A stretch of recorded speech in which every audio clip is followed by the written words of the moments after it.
After my grandparents died in a car accident, their attorney revealed I was the sole heir to their $26 million fortune. Imagine inheriting a fortune that could change your life forever, only to have your own family turn on you, demand you hand it over, and then that very same night, kick you out onto the street. My name is Natalie, and this is a story of how $26 million ripped my family apart, but ultimately showed me what true family really means. Until just 6 weeks ago, I was just an ordinary kindergarten teacher living paycheck to paycheck in a tiny apartment. My grandparents, Elizabeth and Harold, were my world. They weren't just rich, they were truly wealthy in spirit, teaching me that character always trumps cash. When they died in that horrific car crash, I was absolutely shattered. The grief was a physical weight. Then came the lawyer meeting. The one where I learned they'd left me their entire $26 million estate. And suddenly, the family who barely bothered to visit them when they were alive wanted everything. I said no. If you want to see money reveal true colors, stick around, because that's exactly what happened. You know, growing up, my parents were always physically present, but emotionally miles away. My dad, Richard, was a workaholic, always chasing the next rung on the corporate ladder. My mom, Diane, was too busy navigating the right social circles. Family dinners? Rare. And when they happened, my parents were usually distracted by work calls or party planning. They provided the basics, sure, but warmth and real guidance, those were in short supply. From the age of 5, my true home was my grandparents' place. Every weekend, every summer I was there. They had significant wealth, but you'd never know it. Their 4-bedroom house was modest. Their 3-acre property had a huge vegetable garden where Grandpa Harold taught me to grow the best tomatoes and zucchini. Grandma Elizabeth, she taught me to bake cookies from scratch and mend my own clothes. They were at every single one of my school plays, every soccer game my own parents missed. My grandparents built their fortune from nothing. Absolutely nothing. They started Alexander Logistics in their garage in the 70s with 1 truck and a dream. By the time I was born, it was a regional powerhouse, a fleet of 200 trucks, 5 warehouses across 3 states. Yet, Grandpa drove the same pickup truck for 20 years. Grandma clipped coupons. They always told me, money is just a tool, Natalie, not a measurement of your worth. Use it to build something meaningful, not to impress people who don't matter. That philosophy, that's exactly what caused a massive rift with my dad. As their only son, he just expected to inherit everything, to live lavishly. He resented their frugality, calling them stingy, old-fashioned. What he saw as deprivation, they saw as character building.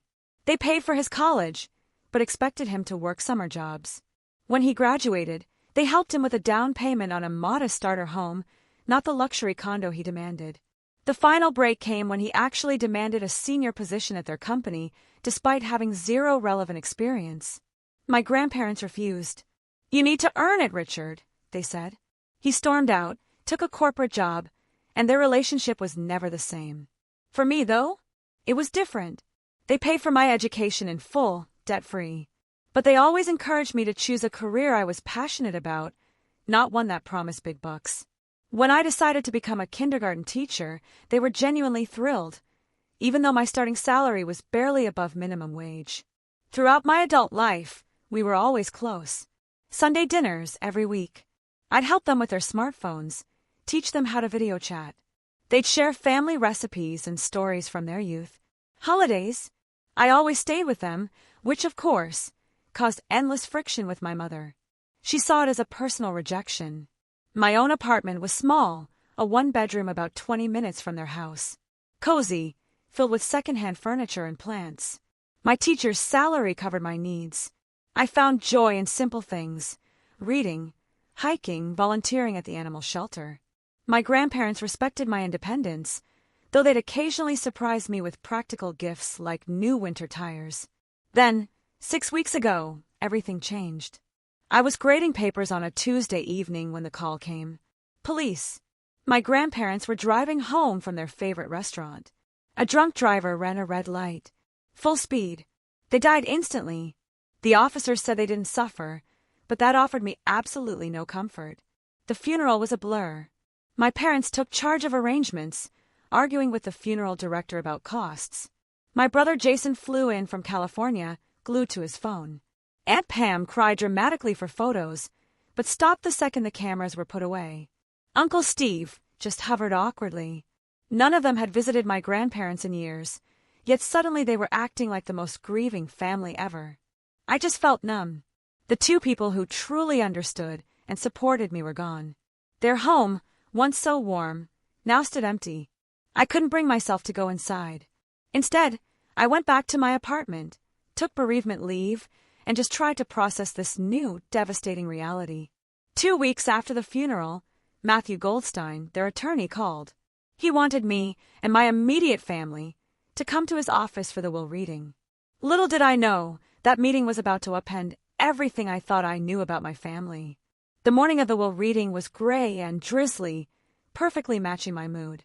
I arrived at Goldstein Legal 15 minutes early, wearing a simple black dress, clutching the umbrella Grandma had always insisted I keep in my car. Matthew Goldstein greeted me. He was in his 60s, silver hair, kind eyes behind wire-rimmed glasses. My grandparents had spoken of him often, not just as their attorney, but a friend of over 30 years. "I am so sorry for your loss, Natalie," he said quietly. "Elizabeth and Harold were extraordinary people. I'll miss our chess games and her lemon bars." His genuine emotion made my eyes well up. "Thank you," I managed. "They spoke highly of you, too." Before we could continue, the glass door swung open, and my family arrived all at once. My father, Richard, burst in, checking his expensive watch impatiently. At 56, he looked like an older, harder version of my grandfather, but with none of the warmth. My mother, Diane, followed, her designer handbag probably costing more than my monthly rent. My 25-year-old brother, Jason, swaggered in, wearing sunglasses indoors, his business attire, a wrinkled button-up shirt barely tucked into jeans. Behind them came Aunt Pam, my father's younger sister, already loudly complaining on her phone about some slight from her country club friends. Uncle Steve trailed behind, nodding politely at me, then quickly averting his eyes. They'd been married for 20 years, and I'd barely heard him speak more than a few sentences. "Well, let's get this over with," my father announced, not even bothering with greetings. "Some of us have actual businesses to run." Matthew smiled thinly. "Of course, Richard. Please follow me to the conference room. We are all here now." The tension in that room was thick enough to cut with a knife. My father sat at one end, as if claiming authority. I chose a seat closer to Matthew. The others arranged themselves in their usual alliances, my mother next to my father, Jason next to her, Aunt Pam and Uncle Steve across. "Before we begin," Matthew said, "I want to clarify that Elizabeth and Harold were of completely sound mind when they updated their will last year. They were thorough in their considerations and explicit in their wishes." My father snorted. "Just read it, Matt. We know how it goes. Dad built the business. I'm his son. Standard inheritance procedure." Matthew ignored him, opened a leather portfolio, adjusted his glasses, and began to read. "I, Harold Alexander, and I, Elizabeth Alexander, being of sound mind and body, do hereby declare this our last will and testament." The legal language droned on. My family shifted impatiently. Finally, he reached the section everyone was waiting for. "We hereby bequeath our entire estate, including but not limited to all cash assets totaling approximately $8 million, our investment portfolio valued at approximately $12 million, all real estate holdings, including our primary residence, valued at $5 million, and our 25% ownership stake in Alexander Logistics, valued at approximately $1 million, to our beloved granddaughter, Natalie Grace Foster." The room went absolutely silent. I stopped breathing for a moment, certain I had misheard. Matthew continued, "We specifically and intentionally make no provisions for our son Richard Alexander, our daughter-in-law Diane Alexander, our grandson Jason Alexander, our daughter Pamela Davis, or our son-in-law Stephen Davis, as we have provided for them during our lifetime and have made our reasons clear to our attorney." "Let me see that!" my father roared, standing so abruptly his chair tipped backward. He snatched the document from Matthew's hands, scanning it frantically. "This is ridiculous." My mother joined in. $26 million to a kindergarten teacher? She wouldn't know the first thing about managing that kind of money. Jason slammed his hand on the table. What about me? I'm family too. I need startup capital for my business ventures. Aunt Pam turned to me, her face flushed with anger. What did you do? How did you manipulate them into this? I just sat there, in shocked silence, unable to process what was happening. Matthew calmly retrieved the will from my father's grip. If you will all please take your seats. There is more. Harold and Elizabeth recorded a video message to be played at this time. He pressed a button, and on the large screen, my grandparents appeared, sitting side by side on their living room sofa. My heart clenched at seeing them alive again, looking exactly as they had the last time I visited. Grandpa Harold spoke first. If you are watching this, it means we have passed on. We want to explain our decisions directly to prevent any misunderstandings. Grandma Elizabeth continued, her voice soft but firm. Richard, Pam, we love you as our children, but we have been deeply disappointed by the values you have embraced and passed to your own children, with the exception of Natalie. For decades, they explained, they had watched my father and aunt prioritize material wealth over relationships. They saw them as a resource to be tapped, not parents to be cherished. They detailed years of missed family events, requested loans never repaid, and dismissive attitudes toward their modest lifestyle. The business we built, Grandpa said, was never about amassing wealth for its own sake. It was about creating security for our family and opportunities for our employees. We built it through hard work, integrity, and treating people fairly. Natalie is the only one who has demonstrated these values consistently, Grandma added. She visits us not because she wants something, but because she genuinely cares. She has chosen a career helping children despite the low pay because it fulfills her purpose. We trust Natalie to be a good steward of what we have built, Grandpa continued. She will honor our legacy and use these resources wisely, not squander them on status symbols or get-rich-quick schemes. The video continued for several more minutes, my grandparents expressing their hopes for how the inheritance might be used to support education and community development, areas they had always cared deeply about. As the screen went dark, my father exploded. This is absolute garbage.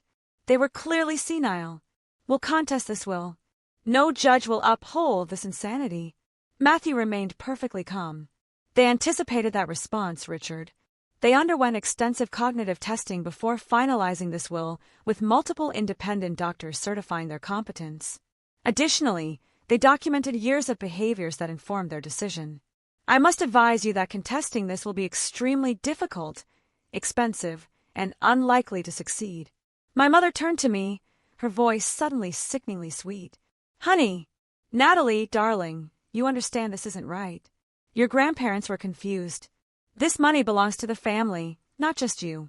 You'll share it with us, won't you? I felt completely cornered, all eyes on me. I have to think about this, I stammered. I had no idea they would do this. Think about it. Jason scoffed.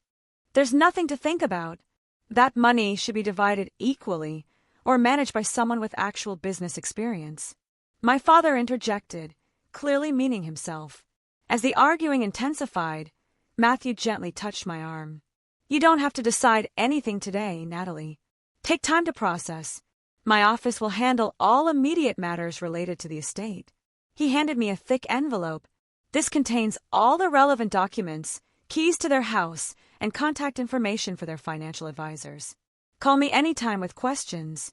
The meeting dissolved into utter chaos after that. Threats of lawsuits, accusations flying everywhere. Matthew eventually asked everyone to leave, claiming another appointment. As we filed out, my father grabbed my arm roughly. This discussion is not over, he hissed. Come to our house tonight at 6. We will sort this out as a family. His tone made it clear this was not a request. I nodded numbly, too overwhelmed to argue. As they departed in their separate luxury vehicles, I sat in my 10-year-old sedan, clutching the envelope, wondering how an inheritance, meant to be a blessing, had so quickly become a curse. I spent the afternoon in a daze, driving aimlessly, finally stopping at a quiet park to gather my thoughts. The envelope from Matthew sat unopened on my passenger seat. Part of me desperately wanted to peek inside, to understand exactly what my grandparents had entrusted to me. Another part was terrified of the responsibility it represented. At 5:45, I pulled into my parents' driveway, noting everyone else had already arrived. Their 5,000-square-foot house loomed before me, all granite and glass, designed to impress rather than welcome. I took a deep breath, grabbed the envelope, and headed inside. They were waiting in the formal living room, a space rarely used except for my mother's elaborate social gatherings. My father stood by the fireplace, a tumbler of scotch in hand. My mother perched on the edge of an uncomfortable-looking designer chair. Jason sprawled across the sofa, scrolling through his phone, while Aunt Pam paced nervously. Uncle Steve stood by the window, gazing out as if wishing to be anywhere else. Finally, my father said when I entered, "Sit down, Natalie." I chose a chair near the door, suddenly aware I might need a quick exit. "Let us be reasonable about this," my father began, his business negotiation voice in full effect. "Your grandparents clearly weren't thinking clearly. They meant for the family to benefit, not just you." My mother nodded enthusiastically. "Sweetheart, managing wealth is complicated. Your father has the experience to handle this properly. You can still get a nice portion, perhaps enough for a down payment on a real house instead of that apartment." The condescension in her voice made my skin crawl, but I remained silent. Emboldened by my lack of response, my father continued, "Here's what we propose. You sign over the estate to me as the financial head of the family. I will ensure everyone gets their fair share. You will receive 10%, which is more than generous considering your limited needs." 10%. I finally found my voice.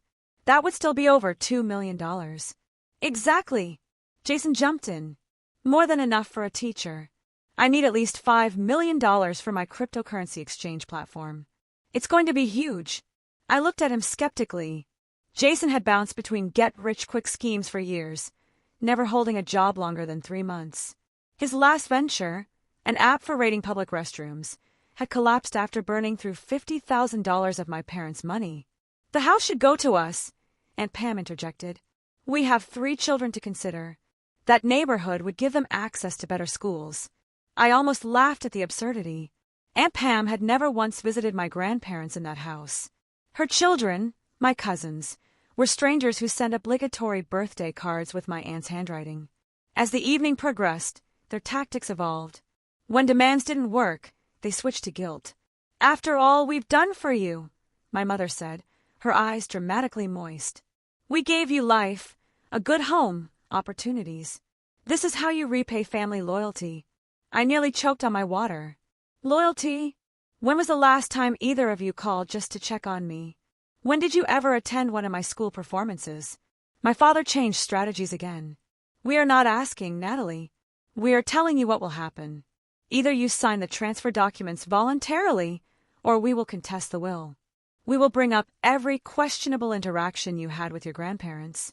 How often did you visit them alone? What did you tell them about us when we weren't there? It will get ugly." The threat hung in the air. I felt sick, but something inside me hardened. A memory surfaced. My grandfather teaching me to stand my ground during a playground dispute when I was 8. "No one can take your dignity unless you give it away, Natalie," he had said. "Know what is right and hold firm."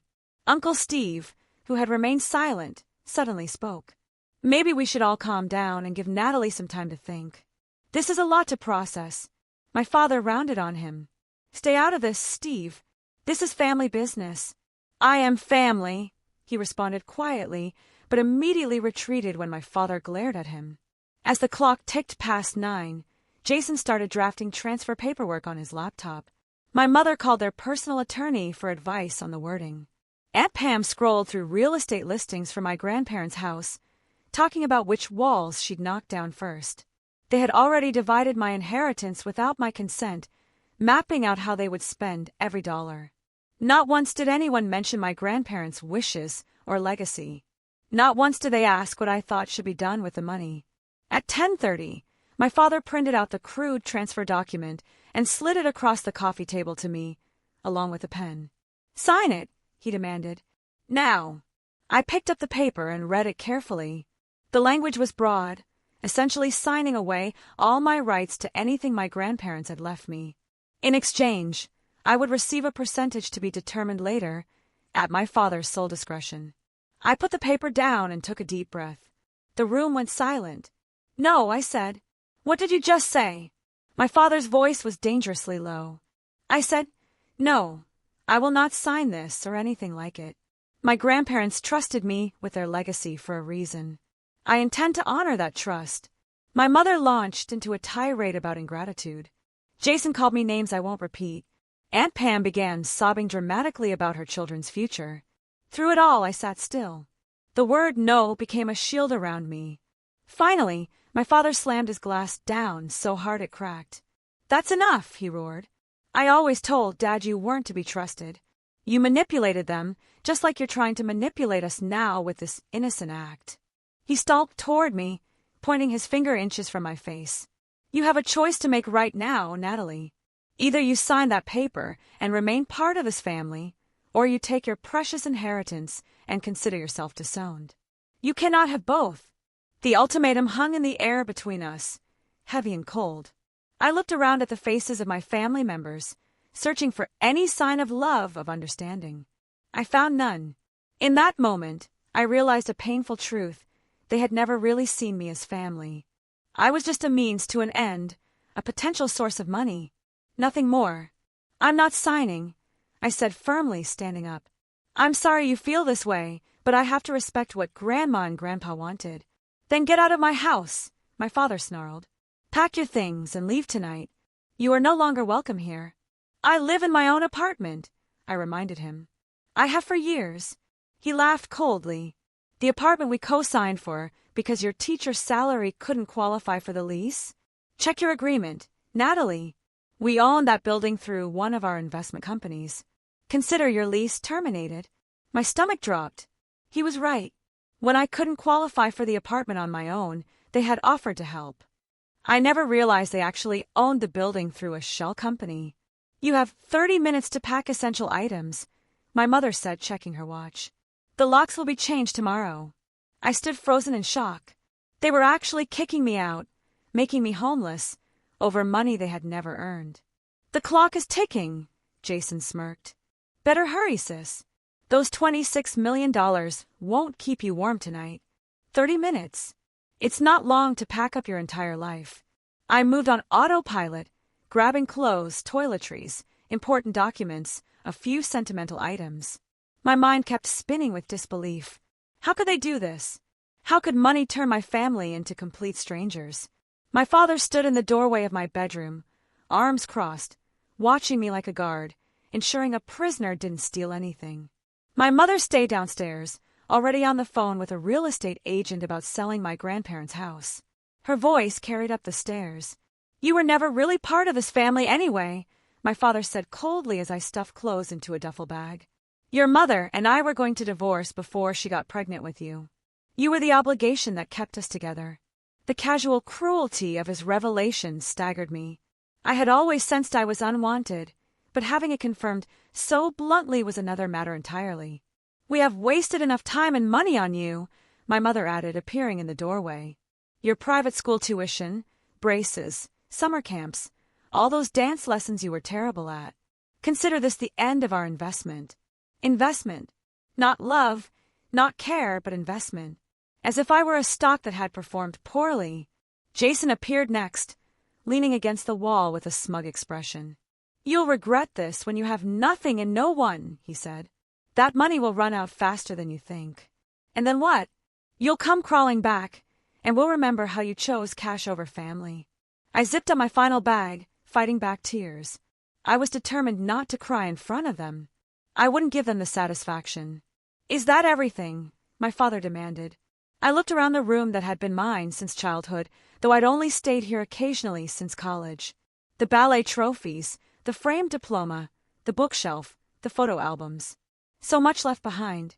"I can come back for the rest later," I said. My father laughed. "There won't be a later. Whatever you leave tonight goes to charity or the trash. Your call." The finality of it hit me. They were erasing me from their lives completely, all because I wouldn't give them money they had done nothing to earn. I grabbed my grandmother's quilt from the bed and stuffed it into my already overflowing bag. I wouldn't leave that behind. With 3 bags slung over my shoulders and another in my hand, I made my way downstairs. No one offered to help. At the front door, I turned around one last time. My family stood in a line, faces set in various expressions of anger, disappointment, and smug satisfaction. "You might have money now," my mother said, "but family is forever. You'll realize what you've thrown away." "I'm not the one throwing away family," I replied quietly. "You are." With that, I walked out the door and into the cool night air. The door slammed behind me with disturbing finality. Standing beside my car in the driveway, I suddenly felt the weight of everything crashing down. I was effectively homeless. My apartment was no longer mine. My family had disowned me. In the span of a few hours, I had gained millions, but lost the only support system I had ever known, flawed as it was. I sat in my car and finally allowed the tears to come. They streamed down my face as I gripped the steering wheel. Great heaving sobs that made my whole body shake. I cried for my grandparents, whose absence felt more acute than ever. I cried for the family I had always hoped for, but never truly had. Mostly I cried for myself, suddenly adrift in a world that had completely changed. After what felt like hours, but was probably only minutes, I wiped my eyes and started the car. I had nowhere to go. Hotels required credit cards with available limits I didn't have. Friends were an option, but explaining the situation seemed impossible at nearly midnight. Then, I remembered the envelope Matthew had given me. Pulling it out, I found a set of keys with a familiar rabbit-shaped keychain Grandma had cherished. The keys to my grandparents' house. The house that was now, unbelievably, mine. The drive took 20 minutes. With each mile, I felt simultaneously pulled toward the comfort of their home and terrified of entering it without them. I had avoided the house since the funeral, unable to face the emptiness. The porch light was on when I arrived, probably on a timer Grandpa had set. I sat in the driveway for several minutes, gathering courage. Finally, I grabbed one bag and approached the front door, the key shaking in my hand. The house smelled exactly the same. A comforting mix of Grandma's lemon verbena potpourri and the wood polish Grandpa used on the furniture every Sunday. I flipped on the lights, half expecting to hear their voices calling a greeting from the kitchen. The silence was deafening.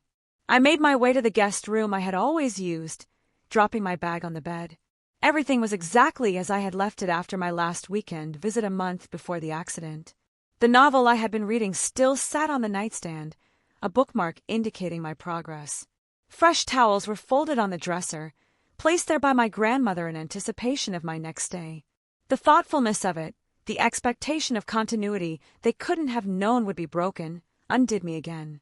I sank onto the bed and cried until exhaustion overtook me, falling asleep fully clothed on top of the covers. Morning came with disorienting brightness. For a moment, I expected to smell coffee brewing and hear my grandfather's off-key whistling from downstairs. Reality crashed back as I recognized the silence. They were gone, and somehow I had inherited both their fortune and their enemies, all in the form of my own family. My phone had blown up overnight with texts and missed calls, most from my father and mother, alternating between threats and sudden attempts at reconciliation. "We can work this out if you'll be reasonable," read one message from my mother. My father was less subtle. "You have 24 hours to reconsider before we file suit." Jason sent a single text. "Enjoying the big empty house? Not for long." That last one sent a chill down my spine. It sounded like a threat, not just bluster. I forwarded it to Matthew, who responded immediately. "Stay where you are. I'll be there in 30 minutes. Do not open the door for anyone else." His urgency alarmed me, but also provided strange comfort. At least someone was on my side. Matthew arrived exactly 30 minutes later, carrying a briefcase and a cardboard drink carrier with 2 coffees. I ushered him into the kitchen, where we sat at the breakfast nook. "First things first," he said, sliding a coffee toward me. "Your family has already contacted 3 different attorneys about contesting the will.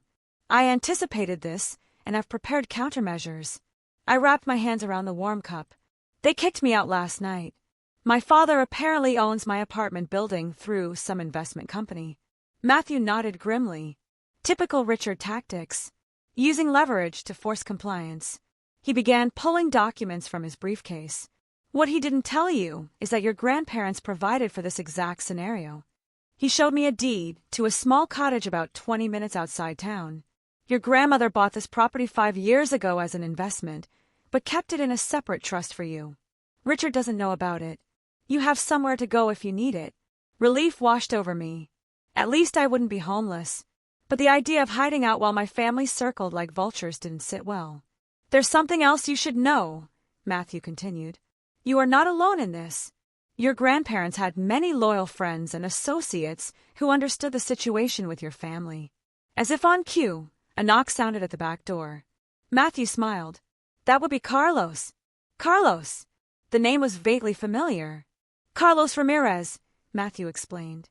He has been your grandparents' estate manager and handyman for 15 years. He lives in the guest house at the back of the property. I answered the door to find a man in his early 50s with salt and pepper hair and kind eyes. He held his hat in his hands respectfully. Miss Natalie, he said warmly, I am very sorry about your grandparents. They were wonderful people. I saw your car this morning and wanted to check if you needed anything. His simple kindness nearly brought me to tears again. Thank you, Carlos. I managed. I'm a bit overwhelmed, to be honest. Carlos nodded. Mr. Harold and Mrs. Elizabeth worried about that. They asked me to look after you if anything happened to them. The house, the grounds, everything is maintained. I have been keeping watch. Matthew invited Carlos to join us at the table. Over the next hour, Carlos shared stories about my grandparents I had never heard, painting a picture of two people who were respected and beloved by those who worked for them, not just their entitled family members. Your father and brother, Carlos said carefully, they came here after the funeral, when no one was around. They took things, watches, jewelry, some electronics. I have it all on the security cameras. My stomach clenched. My father had installed an extensive security system for my grandparents years ago, supposedly for their protection. I had forgotten about the cameras. Carlos shook his head sadly. They didn't know Mr. Harold had me update the system last year. He didn't trust the old one your father put in, said it had too many blind spots. Matthew made a note. That footage could be useful if they pursue legal action. There's more, Carlos continued. Mrs. Elizabeth kept detailed journals. She documented everything, especially family visits and interactions. They are in her study. I followed Carlos to my grandmother's small study off the main hallway. A built-in bookcase held dozens of leather-bound journals, each meticulously dated. Carlos pulled one from the shelf and handed it to me. This one mentions when your father asked for money last year, he said, for some investment opportunity. I opened the journal, immediately recognizing my grandmother's elegant handwriting. May 15th, Richard visited today. First time in 7 months. Did not ask about our health or lives. Immediately launched into pitch about cryptocurrency investment requiring $250,000. When Harold refused, Richard became hostile. Accused us of preferring Natalie. Said we were naive to trust her when she only visits to secure her inheritance. Could not be more wrong. Natalie has never asked for money. Has no idea of our net worth. Brings food every Sunday and stays to eat with us. Richard left without finishing his coffee. Harold very upset afterward. I read entry after entry, each one documenting years of similar interactions. My father demanding money, my brother pitching absurd business ideas, my mother making thinly veiled comments about their modest lifestyle being embarrassing to her social standing. In contrast, my visits were described with genuine warmth. My grandmother noted small gifts I had brought, conversations we had shared, help I had offered around the house. She saw me in a way my parents never had. As I read, the doorbell rang. Carlos went to answer it, returning with an older woman in a practical dress and cardigan. Dorothy Reynolds, he introduced her. Your grandparents' housekeeper for 20 years. Dorothy hugged me tightly. You look just like Elizabeth when she was young, she said. She was so proud of you. Over the next several hours, more people arrived. Rosa Martinez, my grandparents' business partner, who knew every detail of Alexander Logistics and offered to guide me through understanding the company. George Patel, their investment advisor, who brought comprehensive portfolios showing exactly how my inheritance was structured. Sarah Johnson, their neighbor for 30 years, who brought a homemade casserole and stories about neighborhood gatherings I had attended as a child. Each person who arrived brought not only information but genuine affection. They had all loved my grandparents, and by extension, cared about me and my well-being. While going through my grandmother's desk, Dorothy found a hidden compartment containing letters from my father spanning decades. Each one requested money, some with thinly veiled threats about cutting off access to me if they refused. "She also kept this," Dorothy said, handing me a USB drive. "Security footage from after the funeral. Your mother was going through Elizabeth's jewelry before the reception even ended. She took several valuable pieces, claiming Elizabeth would have wanted her to have them. My grandparents, it seemed, had been documenting my family's behavior for years. Perhaps knowing this day would come, they had created not just a financial safety net for me, but a network of support and evidence that would protect their wishes." Around 4 in the afternoon, as Matthew was guiding me through complex financial documents, my phone pinged with a text from Jason. "Hope you're enjoying Grandma and Grandpa's house while you can. Dad, Mom, Aunt Pam, Uncle Steve, and I are coming over tomorrow morning at 10 o'clock to collect what rightfully belongs to us. Better not try to stop us, or things will get ugly." I showed the message to Matthew, whose expression darkened. "Threats and potential breaking and entering," he muttered. "I think it's time to activate the final part of your grandparents' plan." He made several phone calls in quick succession, speaking cryptically about meetings and evidence. When he finished, he turned to me with a determined expression. "Your grandparents anticipated this exact scenario, Natalie. They knew Richard and the others would not accept their decision. They prepared for it. Tomorrow morning, we will be ready for them. But tonight, I suggest you review these materials so you understand exactly what you are fighting for." He gestured to the pile of journals, financial documents, and legal papers spread across the dining room table. "Your grandparents built more than just wealth. They built relationships based on trust and respect. That is their true legacy to you." As everyone except Carlos left for the evening, promising to return the next morning, I felt a strange calm settling over me. I was not alone in this fight. My grandparents had ensured that they had given me not just their money, but their wisdom and their community. I spent the evening reading through journals and financial reports, getting to know my grandparents in a new way. They had been strategic, thoughtful, and meticulous in their planning. Everything they had done was deliberate, including their choice of heir. For the first time since the will reading, I felt equal to the responsibility they had entrusted me with. I would not let them down. As I prepared for bed, another text came through from Jason. "Better sleep with one eye open, sis. Tomorrow you'll see what happens to people who steal from this family." Instead of fear, I felt resolve hardening within me. Tomorrow would indeed show what happens when people try to steal from family, but not in the way Jason imagined. I woke early the next morning, anxious but determined. By 8 a.m., Matthew had arrived with coffee and pastries, along with a thick folder of legal documents. "These are restraining orders, ready to be filed if necessary," he explained. "And these are cease and desist letters addressing the specific threats Jason made." Dorothy arrived next, immediately taking over the kitchen to prepare breakfast. The familiar smells of bacon and coffee filled the house, providing strange comfort before the coming storm. By 9:30, the house had filled with supporters. Carlos positioned himself by the front door, a silent guardian.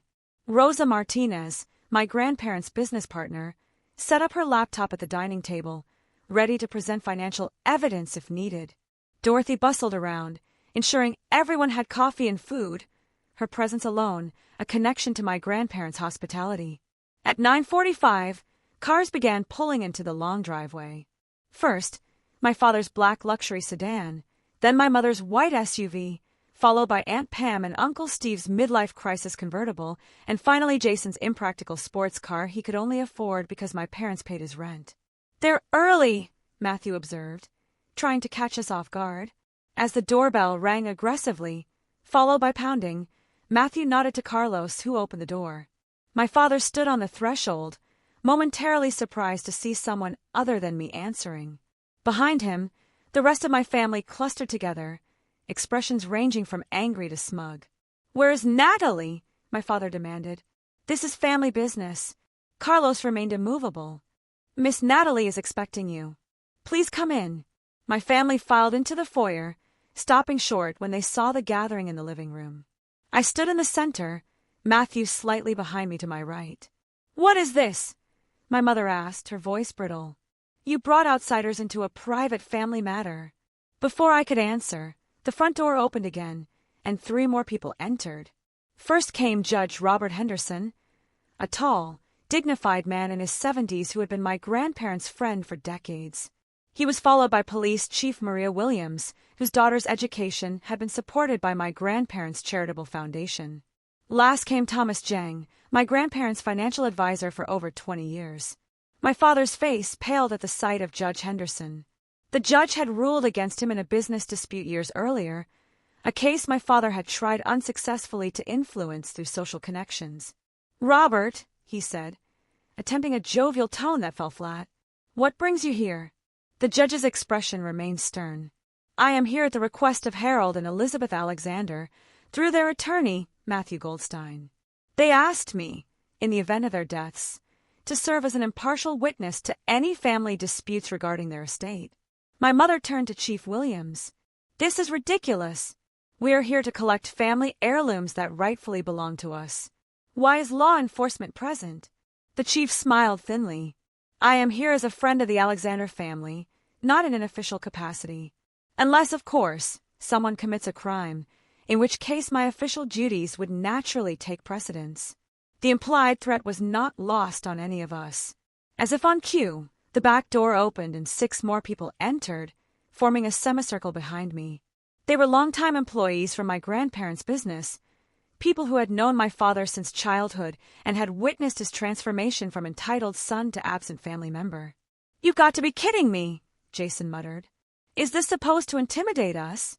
I stepped forward, finding strength in the support surrounding me. "I know why you're here. You believe you are entitled to my grandparents' estate despite their explicit wishes. You think you can bully or threaten me into giving you what you want." My father's face hardened. "Those old fools were manipulated. We are simply here to correct that injustice." From behind me, Thomas Jang spoke up. "Actually, Richard, I have documentation of every attempt you made to access your parents' assets over the last 20 years. He opened a folder. "This includes the unauthorized transfer attempt from their retirement account in 2016, the forged check incident in 2018, and your attempt to have Elizabeth declared incompetent last year after she refused to fund Jason's failed cryptocurrency venture." My father's face went green. "But that's taken out of context." Rosa Martinez stepped forward, tablet in hand. "I also have records of a company loan you never repaid, Richard. $200,000 borrowed in 2012 for your vacation home in Aspen. Your parents never pursued repayment, though they certainly could have." One by one, my grandparents' friends and associates presented evidence of my family's attempts to extract money over the years, contrasted with their minimal involvement in my grandparents' actual lives. Aunt Pam, who had been quietly fuming, suddenly turned to me. "You ungrateful little snake. You turned our parents against us, poisoned them with lies." Judge Henderson cleared his throat. "Actually, Mrs. Davis, I reviewed the video journals Elizabeth kept. There was no external influence. Your parents were quite clear about their reasoning." "This is all very theatrical," my mother said dismissively. "But it changes nothing. We will contest the will. We will win." Matthew stepped forward. "I have prepared documentation for you all. It includes evidence that would become public record if you contest the will." He handed each family member a thick envelope. "This includes banking records, text messages, emails, and video evidence of your interactions with Harold and Elizabeth over the past decade. I encourage you to review it before making decisions about legal action." Uncle Steve, who had remained silent until now, opened his envelope and began reading. His face grew increasingly pale. After a moment, he touched Aunt Pam's arm. "We should go," he said quietly. "This is not a fight we can win." She shrugged him off angrily. My father, however, had gone very still after scanning the contents of his envelope. There were records of business dealings he had clearly hoped would remain private, along with transcripts of cruel comments he had made about his parents when he thought no one was listening. Chief Williams stepped forward. "I should also mention that the property is under 24-hour security surveillance. Any attempt to remove items without permission would constitute theft." Carlos nodded. "The new system records everything, inside and out, all backed up to secure cloud storage." As my family absorbed the implications, I walked to the sideboard and picked up a stack of documents Matthew had prepared. "These are cease and desist orders regarding the threats you have made," I said, passing them to Jason. "These," I continued, handing papers to my father, "are notices that I am aware of the items taken from this house after the funeral and expect their immediate return." My mother began to protest, but I cut her off. "And these," I said, giving her the final document, "are the terms under which I am willing to maintain any relationship with you all going forward. They include respect for my grandparents' wishes and an end to all attempts to contest the will." The room fell silent as my family realized the position they were in.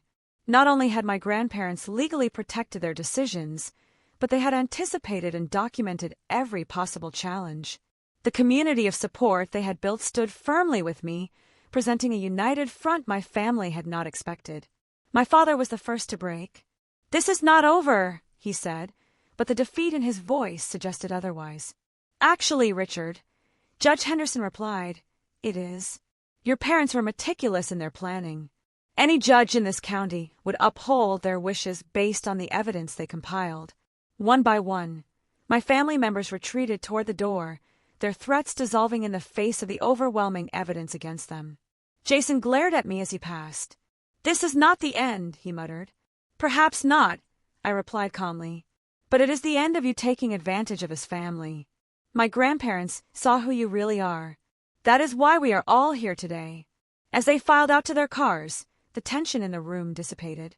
Dorothy immediately began serving fresh coffee and pastries, as if to cleanse the space of the negative energy. The others gathered around, offering congratulations and support. I felt strangely empty, neither triumphant nor devastated. I had stood my ground, protected my grandparents' wishes, but lost what remained of my family in the process. The victory felt hollow. Judge Henderson seemed to sense my conflict. He placed a gentle hand on my shoulder. "Your grandparents would be proud, Natalie. Not just of what you did today, but how you did it, with dignity and principle." Rosa nodded in agreement. "You are more like them than anyone else in the family. That is why they trusted you with everything." As my family's cars disappeared down the driveway, I realized I had crossed a threshold. The family I had known was gone. But in their place stood a community bound by genuine respect and shared values, the true legacy my grandparents had built over a lifetime. It was not the family I was born into, but perhaps it was the family I was meant to have all along. 6 months passed in a blur of learning and adjustment. The first weeks after the confrontation were the hardest, filled with legal paperwork, financial decisions, and the painful process of accepting that my biological family had truly chosen money over relationship.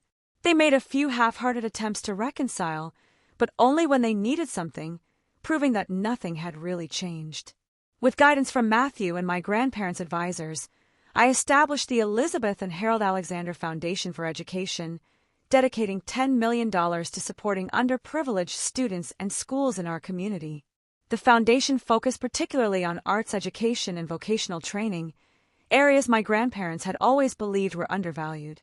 I even returned to teaching kindergarten, much to the surprise of those who thought I would quit once I was wealthy. My classroom at Sunshine Elementary became a showcase for what was possible with proper resources. I personally funded new books, art supplies, and technology that the school budget could never cover. Every child got healthy snacks daily and winter coats if they needed them. Small expenses for me that made huge differences in their lives. Under Rosa Martinez's mentorship, I learned the basics of running Alexander Logistics. While I didn't take an active management role, I ensured the company maintained my grandparents' values, including their profit-sharing program for employees and generous retirement benefits. The business continued to thrive, providing stable employment for over 100 people in our community. My grandparents' house, once painfully empty, gradually became a home again. I moved from the guest room into the master bedroom, though it took months before I could sleep there without feeling like an intruder. With Carlos's help, I renovated the large basement into a community space for foundation events and educational programs. Dorothy still came 3 times a week, refusing to fully retire despite my insistence she had earned it. My family made occasional attempts to re-establish contact, though their motives were transparent. My father called when his company faced cash flow problems, hinting broadly about short-term loans with handsome returns. My mother reached out when her social circle learned about my foundation, suddenly wanting to serve on the board. Jason texted when his latest venture failed, asking for startup capital. Aunt Pam called around the holidays, suggesting families should be together, especially family with large houses suitable for hosting gatherings. Each time, I politely but firmly maintained my boundaries, referring them to the terms I had established after the confrontation. I would consider a relationship based on mutual respect and genuine care, but not one based on financial advantage. None of them could meet those simple terms. Instead, I built new traditions with the chosen family my grandparents had cultivated. Sunday dinners continued, now hosted by me, with rotating guests including Rosa, Matthew, Carlos and his family, Dorothy, and others who had been part of my grandparents' circle. We celebrated holidays together, shared milestones, and supported each other through difficulties. It was not the family I was born into, but it was a community bound by something stronger than DNA, shared values and genuine affection. One crisp autumn morning, similar to the day of their accident, I visited my grandparents' graves for the first time since the funeral. I brought fresh flowers and sat on the small bench nearby, finally ready to have the conversation I had been avoiding. "I'm trying my best to honor what you built," I told them, feeling only slightly foolish for speaking aloud. "The foundation is making a difference. 3 students have already received full college scholarships who otherwise couldn't have gone. Your employees still speak about you with such respect." A gentle breeze rustled the nearby trees, sending golden leaves spiraling downward. It was the kind of beautiful fall day my grandmother had loved, perfect for baking and reading by the fireplace. "I wish you were here to see it all," I continued. "I have so many questions about decisions you made, investments you chose, people you helped, but I'm figuring it out step by step." In the months since inheriting, I had discovered numerous quiet charities my grandparents had supported anonymously, children whose medical bills they had paid, families whose homes they had saved from foreclosure, employees whose children they had put through college, all without public recognition or praise. "Thank you for trusting me," I whispered. "I understand now why you made the choice you did. It was never really about the money. It was about values, about using resources for something meaningful rather than status or power." As I sat there, memories washed over me, not with the sharp pain of recent grief, but with a bittersweet appreciation for the time we had shared. I remembered my grandfather teaching me to fish, my grandmother showing me how to make her famous apple pie, both of them attending every school play and graduation when my parents were too busy. The inheritance had never been primarily about money. It had been about entrusting me with their legacy, their values, their vision of what wealth could accomplish when used with purpose and compassion. The next day, I hosted the Foundation's first major event, a scholarship ceremony for 20 high school seniors who would receive full college funding. As I watched these bright, determined young people accept opportunities that would change their trajectories, I felt my grandparents' presence strongly. Among the recipients was Maria Vasquez, a brilliant young woman who reminded me of myself at that age, full of potential but limited by financial constraints. She planned to become a teacher to give back to her community just as she had been supported. In that moment, I understood completely what my grandparents had been building all along. Not just a business or a fortune, but a legacy of positive impact. A ripple effect that would continue long after they were gone. They had trusted me to amplify that effect, to carry their values forward in ways they would never see, but had envisioned. The money had indeed revealed true colors, showing me who valued wealth over relationship. But it had also revealed a community of genuine connection, people who had loved my grandparents for who they were, not what they owned. That was the true inheritance, more valuable than any dollar amount. As I moved forward, I continued teaching, running the foundation, and learning the business. The wealth allows me to amplify good work, but it doesn't define me. I still live relatively simply, drive a practical car, and spend weekends volunteering rather than shopping. My grandparents would approve, I think. They always said money was a tool, not a goal. I finally understand what they meant. What's your experience with family and inheritance? Have you ever had to stand up to pressure from loved ones to do what you knew was right?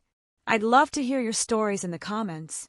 And if this resonated with you, please like, subscribe, and share with someone who might need encouragement to stand their ground. Remember, family is about love and respect, not obligation or advantage. Thank you for listening to my story, and I wish you the strength to honor your own values, whatever challenges you may face.